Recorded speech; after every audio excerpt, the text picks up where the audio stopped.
Gecə yarısı çoxmərtəbəli binada alışan mənzil, çarəsiz qalan sakinlər.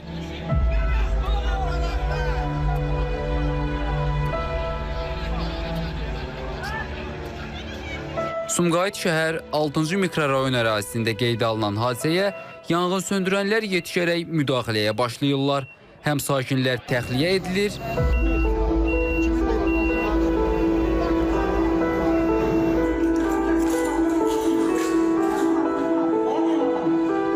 həm də yanğın söndürülür.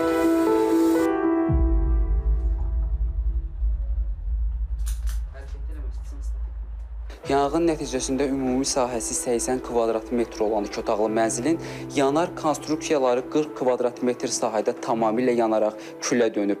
Yanğın söndürənlərin səy nəticəsində yanğının digər mənzillərə və digər evlərə keçməsinə qarşı salınıb. 10 nəfərin tüstüdən zəhərləndiyi, 20-dən çox şəxsin təxliyə edildiyi yanğın hadisəsinin necə baş verdiyinə gəlincə. Mən evdəydim, səs eşitdim. Sonra gördüm ki, cəmaət qışqırır, uşaqların səs-sad var. Sonra fövqəladə zəng elədilər. Tam yanğın nədən oldu bilmirəm, amma yəni boğulmalar oldu. Ambulansla çağırıb onları həkimə apardılar, yəni xəstəxanaya apardılar. Buradaydı. Podezdə elə bir ki, partlayış oldu. Biz də çıxdıq üçün və bilmədim nədən oldu. Siz neçənci mərtəbədə yaşayırdınız? 2-də.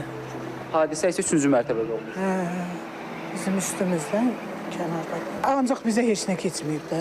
Elə hamıda podez püskündədir, amma bizdə heç nə yox.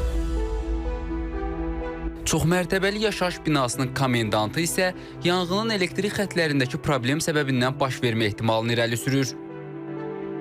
Bir mənzil yanıb, 43-cü binada, 30-40 kvadrat. Bir otaq, bir də bir balkon, daha dəqiqliyi ilə deyirəm. O da elektrik naqillərinin problemindən, kondisionerlə bağlı olan bir problemdir. Yəni, elektrik xətlərində problem olub, problem də bundan yaranıb. Şükür, hər şey qaydasındadır. Axşam saatlarından etibarən tüstüdən zəhərlənərək xəstəxanaya aparılan şəxslər tibbi yardım göstərilərək evə buraxılıb. Ümumilikdə 10 nəfər tüstüdən zəhərlənmə diaqnozu ilə xəstəxanaya hospitalizasiya olunub. Xəstəxanaya gətirilib və orada dəyərləndirmə aparılıb. Həm təcili tibbi yardım xəstəxanasının təcili yardım şöbəsində, həm uşaq xəstəxanasının təcili yardım şöbəsində həmin şəxslərə zəruri tibbi yardımlar göstərilib. Vəziyyətləri stabilləşdikdən sonra ambulator müalicə üçün evə buraxılıblar. Ümumilikdə xəstəxanaya müraciət edən şəxslərin sayı 10 nəfər olub. Hazırda yanğın hadisəsinin dəqiq baş vermə səbəbləri araşdırılır. Furğun Mədətov, Fariz Quliyev, İTV Xəbər.